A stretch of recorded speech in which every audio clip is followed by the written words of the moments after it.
Hello students, this is your fourth lecture of Principle of Business Management and today's topic is Development of Management Thought. ठीक है, आज जो हमारा topic है वो ये है डेवलपमेंट ऑफ मैनेजमेंट थॉट। इससे जो पहले जो 3 लेक्चर्स थे हमने उसमें बेसिक्स पढ़ा था। अब आपका मैनेजमेंट कि उसके क्या nature, scope, importance, process of management. आज जो हम डिस्कशन करेंगे, आज जो हमारा टॉपिक है वो है डेवलपमेंट ऑफ मैनेजमेंट थॉट्स कि जो मैनेजमेंट है ठीक है उसमें किस तरीके से टाइम टू टाइम जो है डेवलपमेंट किया गया या वो कौन से आपके ऑथर्स थे जिन्होंने टाइम टू टाइम मैनेजमेंट को डिस्क्राइब किया। तो उसमें सबसे पहले जो हम डिस्कस करेंगे, सबसे पहले हम डिस्कस करेंगे कंट्रीब्यूशन ऑफ हेनरी फ्योल। सबसे पहले डिस्कस जो करेंगे कंट्रीब्यूशन ऑफ हेनरी फ्योल। जो हेनरी फ्योल है ठीक है उन्हें फादर ऑफ मैनेजमेंट भी कहा जाता है। जो आपका हेनरी फ्योल है उन्हें फादर ऑफ मैनेजमेंट भी कहा जाता है। अकॉर्डिंग टू हेनरी फ्योल कि a body of principle of management has developed by Henry Fayol, the father of modern management. The concept of the administrative management, stating the 14 principle of management, was given by Henry Fayol in his book published in year 1916 under the name of General and Industrial Management. जब हम Henry Fayol की बात करते हैं तो normally उन्हें basically father of हम management कहते हैं। साथ के साथ जो आपके हेनरी फ्योल थे उन्होंने जो मैनेजमेंट को मेन फोकस किया है वो एडमिनिस्ट्रेटिव के ऊपर ज्यादा फोकस किया है कि भाई किस तरीके से कंपनीज के अंदर जो है हम चीजों को एडमिनिस्ट्रेट करके चलेंगे, किस तरीके से चीजों को मैनेज करके चलेंगे। तो उन्होंने अपना ये जो 14 प्रिंसिपल्स जो दिए हैं हेनरी फ्योल से, वेल नोन 14 प्रिंसिपल्स हैं, आप कहीं ना कहीं इन्हें जरूर पढ़ते हो। तो वो एक बुक के अंदर पब्लिश हुए 1916 में, जर्नल एंड इंडस्ट्रियल मैनेजमेंट। तो यदि हम कंट्रीब्यूशन ऑफ हेनरी फ्योल की बात करें तो हेनरी फ्योल ने 14 प्रिंसिपल ऑफ मैनेजमेंट के अंदर उन्होंने दिए हैं। तो उसके बाद हम हेनरी फ्योल के जो 14 प्रिंसिपल्स हैं उनके ऊपर हम डिस्कशन करेंगे। तो जो सबसे पहला हेनरी फ्योल का आपका जो प्रिंसिपल है वो है authority and responsibility.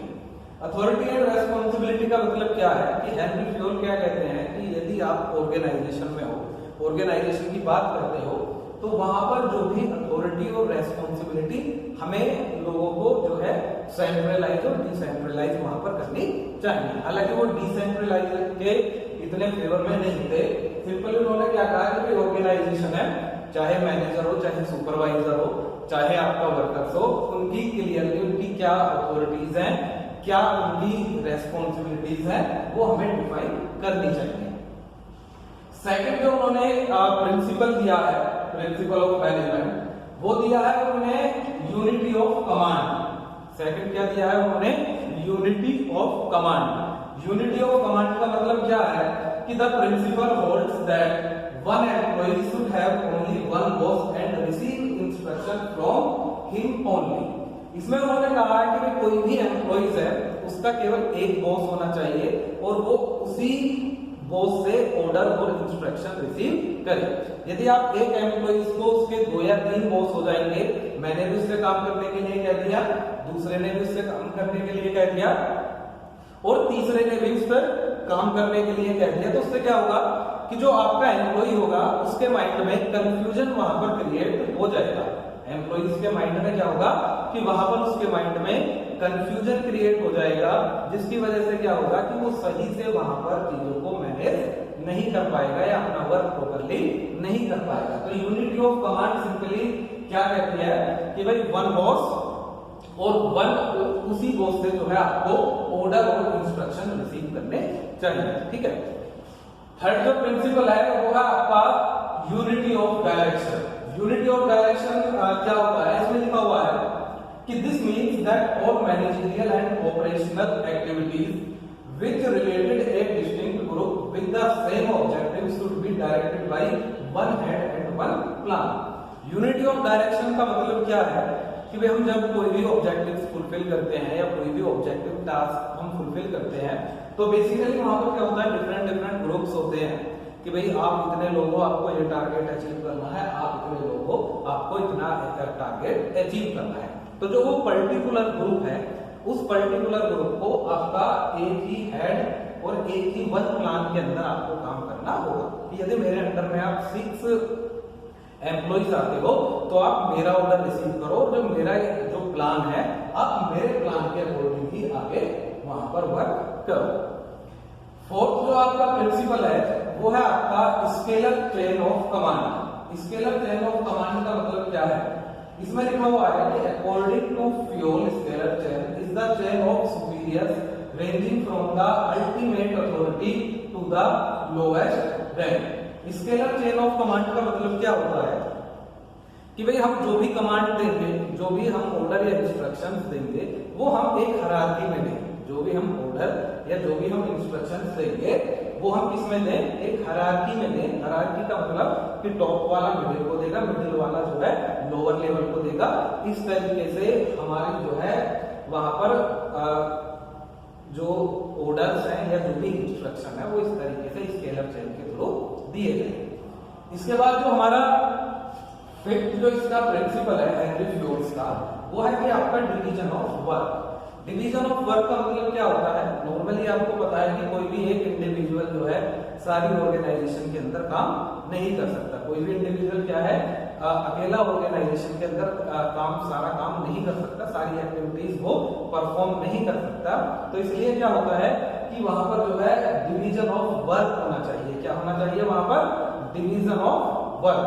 Division of work का मतलब क्या है कि भाई प्रोडक्शन है, प्रोडक्शन वाले को काम दे दो, मार्केटिंग है, मार्केटिंग वाले को काम दे दो, मार्केटिंग के अंदर भी क्या है, जो रिकॉर्ड देख रहा है उसे रिकॉर्ड का वर्क दे दो, जो सेल्स देख रहा है उसे सेल्स का वर्क दे दो।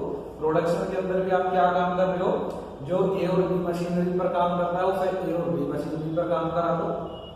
कोई सी और डी मशीनरी पर काम करता है उसे सी और डी मशीनरी पर काम करा। मींस कि आप डिवीजन ऑफ वर्क वहां पर उनका कर, ठीक है, जिससे कि क्या होगा कि आपके इजीली ऑब्जेक्टिव्स अचीव हो जाएंगे।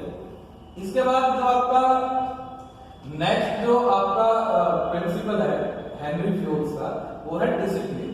नेक्स्ट क्या है?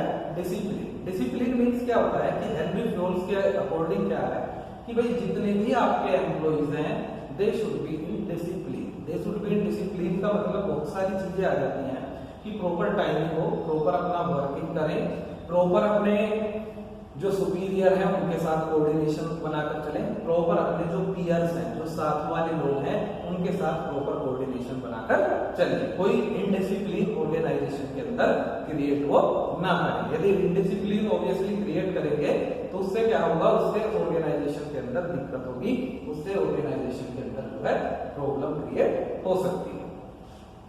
इसके बाद जो आपका नेक्स्ट प्रिंसिपल है वो है कि subordination of individual interest to general interest. यहां पर इसका मतलब क्या है कि भाई अपने से ऊपर ऑर्गेनाइजेशन को रखो। इस प्रिंसिपल का मतलब क्या है कि अपने इंटरेस्ट से ऊपर ऑर्गेनाइजेशन को रखो। आप ये सोचकर मत चलो कि मैं ऑर्गेनाइजेशन के अंदर काम कर रहा हूं तो बस मैं अपना ही अपना करे जाऊं, मुझे ऑर्गेनाइजेशन से कोई लेना देना नहीं है या मुझे ऑर्गेनाइजेशन से कोई मतलब नहीं है। ऐसा नहीं होना चाहिए। फर्स्ट जो आपका इंटरेस्ट होना चाहिए वो ऑर्गेनाइजेशन होना चाहिए, क्योंकि हम ऑर्गेनाइजेशन के लिए वर्क कर रहे हैं, ऑर्गेनाइजेशन ने हमें रखा हुआ है। तो इसलिए हम क्या करेंगे, सबसे पहले हम जो इंटरेस्ट होता है, जो सबसे पहले हम फोकस इसके ऊपर करेंगे जो हमारे ऑर्गेनाइजेशन के ऑब्जेक्टिव्स हैं। तो सिंपल इसका मीनिंग क्या है कि अपने से पहले आप ऑर्गेनाइजेशन को फोकस में रखिए। इसके बाद आता है आपका 8 पॉइंट रेम्यूनरेशन। रेम्यूनरेशन का मतलब क्या होता है कि कोई भी वर्कर्स है, एम्प्लॉइज है, सुपीरियर है, मैनेजर है, कोई भी है, वो कंपनी को अपनी सर्विसेज रेंडर कराते हैं। सर्विस रेंडर मीन कि वो कंपनी को अपनी सर्विसेज प्रोवाइड कराते हैं। तो कंपनी को क्या करना चाहिए कि उन्हें एक रेम्यूनरेशन कंपनी वहां पर देती है। भाई मैं कहीं पर जॉब करता हूँ, मैं वहां पर काम कर रहा हूँ, तो कंपनी उसके अगेंस्ट मुझे क्या करती है, कंपनी उसके अगेंस्ट मुझे सर्विसेज वहां पर रेम्यूनरेशन प्रोवाइड करा रही है in the form of salary या in the form of wages या in the form of salary plus incentives. तो यहाँ पर क्या है कि भाई जो भी आपके एम्प्लॉइज वर्क कर रहे हैं तो तो उन्हें जो भी आप पेमेंट करो वो फेयरली और इक्वली करो। फेयरली और इक्वली का मतलब कि दो इंडिविजुअल सेम वर्क कर रहे हैं, लेकिन क्या है, एक को आप ज्यादा फेयर दे रहे हो और दूसरे को आप ज्यादा फेयर वहां पर नहीं दे रहे हो, तो दोनों को आप क्या रखो, दोनों को आप वहां पर इक्वली रखिए। इसके बाद आता है नेक्स्ट पॉइंट जो है वो है आपका सेंट्रलाइजेशन। सेंट्रलाइजेशन और डिसेंट्रलाइजेशन दो वर्ड होते हैं। सेंट्रलाइजेशन का मतलब क्या होता है कि सारी चीजें अपने पास रखना, और डिसेंट्रलाइजेशन का मतलब क्या होता है कि चीजों को बांट देना। तो हेनरी फ्योल्स के अकॉर्डिंग क्या था कि हेनरी फ्योल्स जो बिलीव करते थे वो सेंट्रलाइजेशन ऑफ पावर में बिलीव करते थे। हेनरी फ्योल्स उसमें बिलीव करते थे सेंट्रलाइजेशन ऑफ पावर्स। अब वो क्यों करते थे, इसमें लिखा हुआ है कि however did not competent consideration of all decision making authority in top management, he however held the centralization and decentralization is a question of proportion। इसका मतलब क्या है कि जो आपके हेनरी फ्योल थे उनका मेन मोटिव तो ये था कि भाई पावर्स आपकी सेंट्रलाइज रखी जाए। उससे फायदा क्या होता है कि एक इंडिविजुअल जो है वहां पर सारी चीजों को कंट्रोल करता है, लेकिन उन्होंने ये भी कहा है कि भाई यदि कहीं पर रिक्वायरमेंट हो तो आप पावर को डिसेंट्रलाइज कर सकते हो, क्योंकि केवल सेंट्रलाइजेशन से भी काम नहीं चलता, आपको पावर्स जो होती हैं वो आपको डिसेंट्रलाइज भी करनी होती हैं। भाई आप किसी भी कंपनी में चले जाओ, बहुत सारे वर्कर्स होंगे, बहुत सारे मैनेजर्स होंगे, सुपीरियर्स होंगे, सबऑर्डिनेट्स होंगे, लेकिन एक हायरार्की होती है, 50 को ये 5 देखेंगे, 5 को ये 2 देखेंगे और इन 2 को ये 1 देखेंगे। तो जो ऊपर वाला 1 है उसके हाथ में सेंट्रलाइजेशन ऑफ पावर आपकी होती है। नेक्स्ट जो इसमें आपका प्रिंसिपल है वो है आपका ऑर्डर।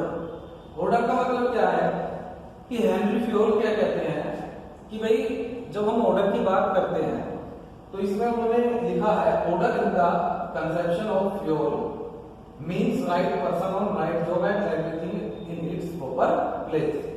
राइट पर्सन होना चाहिए, राइट जॉब के लिए वो एप्लीकेबल होना, राइट जॉब पर वो होना चाहिए, और साथ के साथ क्या है सारी चीजें वो एक प्रॉपर वे में प्लेस करे, सारी चीजें एक प्रॉपर वे में ऑर्डर करे। भाई आपने राइट पर्सन का सिलेक्शन किया है तो ऑब्वियसली यदि कोई इंडिविजुअल सही होगा, अच्छी तरीके से काम करेगा, तो वो ऑर्डर्स भी एक प्रॉपर वे में वहां पर जो है प्लेस करेगा। ऑर्डर भी एक प्रॉपर वे में वो वहां पर अपने जो भी सबऑर्डिनेट्स हैं या जो भी सुपीरियर्स हैं उन्हें कोई प्रॉपर वे में वहां पर देगा। इसके बाद आता है आपका नेक्स्ट पॉइंट है वो है आपका इक्विटी। इक्विटी का मतलब क्या होता है कि भाई जैसे कि ऑर्गेनाइजेशन के अंदर प्रैक्टिकली क्या होता है, किसी का फेवर ज्यादा किया जाता है और किसी का फेवर कम किया जाता है। तो जो जिनका फेवर ज्यादा किया जाता है वो मजे में रहते हैं, और जिनका फेवर कम किया जाता है उन्हें कहीं ना कहीं स्ट्रगल करनी पड़ती है हर टाइम। तो जो आपका हेनरी फ्योल्स है उन्होंने इस प्रिंसिपल के अंदर क्या कहा कि भाई इक्वली रखो, सबके साथ इक्वली आप ट्रीटमेंट करो, सबके साथ आप इक्वली जस्टिस करो, सबको जो है आप एक इक्वली देकर आप वहां पर काम कीजिए। ये नहीं है कि भाई किसी का आप फेवर कर रहे हो, किसी का आप फेवर वहां पर नहीं कर रहे हो, तो उससे क्या होता है एक गलत इंप्रेशन पड़ता है among the mind of employees, एक रॉन्ग इंप्रेशन पड़ता है among the mind of employees. इसके बाद आता है आपका stability of tenure of personal. Stability of tenure of personnel का मतलब क्या होता है कि भाई जो इंडिविजुअल्स वहां पर काम करते हैं उनके मन में एक सिक्योरिटी वाली भावना होनी चाहिए, उनके अंदर जो है इनसिक्योरिटी बिल्कुल भी नहीं होनी चाहिए। इनसिक्योरिटी का मतलब समझ रहे हो कि जैसे होता है ना कि एम्प्लॉइज काम कर रहे हैं लेकिन उनके दिमाग में क्या चल रहा कि यार मुझे 1 महीने बाद ऑर्गेनाइजेशन से बाहर ना कर दें, 6 महीने बाद मुझे बाहर ना कर दें, या 15 दिन बाद मुझे बाहर ना कर दें। तो वो एक एम्प्लॉइज के माइंड में जो है आपको सेट करना होगा कि भाई आपको हम सिक्योरिटी दे रहे हैं, जॉब सिक्योरिटी दे रहे हैं, जिससे कि क्या होगा वो अपना वहां पर 100% एफर्ट्स दे सकता है। इसके बाद आता है आपका इनिशिएटिव। इसके बाद आपका कौन सा पॉइंट आता है इनिशिएटिव। इनिशिएटिव का मतलब क्या होता है कि हेनरी फ्योल्स क्या कहते हैं कि भाई जितने भी वर्कर्स काम कर रहे हैं, जितने भी एम्प्लॉइज काम कर रहे हैं, उनके अंदर एक इनिशिएशन होना चाहिए, एक सेल्फ विलिंगनेस होनी चाहिए कि जिससे कि वो आगे बढ़ के रेस्पॉन्सिबिलिटी ले सके, आगे बढ़कर हाँ वो ये कह सके कि हाँ इस वर्क को मैं कर सकता हूँ। तो उनके अंदर वो एक तरीके से इनिशिएटिव वहां पर ले सके, जिससे क्या होगा उसका बेनिफिट ऑर्गेनाइजेशन को भी होगा और साथ के साथ उसका बेनिफिट किसको होगा, वो उस पर्टिकुलर एम्प्लॉइज को भी उसका बेनिफिट वहां पर मिलेगा। इसके बाद जो आपका 14 पॉइंट है वो है स्पिरिट डिकोर्स। स्पिरिट डिकोर्स इसका मतलब क्या होता है कि भाई हम ऑर्गेनाइजेशन की बात करते हैं तो बेसिकली टीम्स के अंदर वर्क होता है ऑर्गेनाइजेशन के अंदर, तो हमें उस टीम के अंदर एक स्पिरिट क्रिएट करनी चाहिए, उन्हें एनकरेज करना चाहिए जिससे कि वो अपने काम को प्रॉपरली करें, 100% एफर्ट के साथ करें और साथ के साथ जो है चीजों को सही से मैनेज करके चले। तो उससे क्या होगा, वो अपने ऑब्जेक्टिव फुलफिल करेंगे, साथ के साथ वो जो है आपकी ऑर्गेनाइजेशन के भी ऑब्जेक्टिव फुलफिल करेंगे। तो जो ये आपका टॉपिक था ये था आपका कि भाई डेवलपमेंट ऑफ मैनेजमेंट थॉट्स, कि यदि हम मैनेजमेंट की बात करें तो भाई कौन कौन वो लोग थे जिन्होंने इसे टाइम टू टाइम डेवलप किया। वैसे तो आपकी लिस्ट बहुत बड़ी है, ठीक है, सब पॉसिबल आपके नहीं है, लेकिन हम हेनरी फ्योल और एफ.डब्ल्यू. टेलर की बात करेंगे, ठीक है, क्योंकि यही दो मेन इंपॉर्टेंट है जिन्होंने मैनेजमेंट के अंदर सबसे ज्यादा अपना कॉन्ट्रीब्यूशन दिया। Thank you.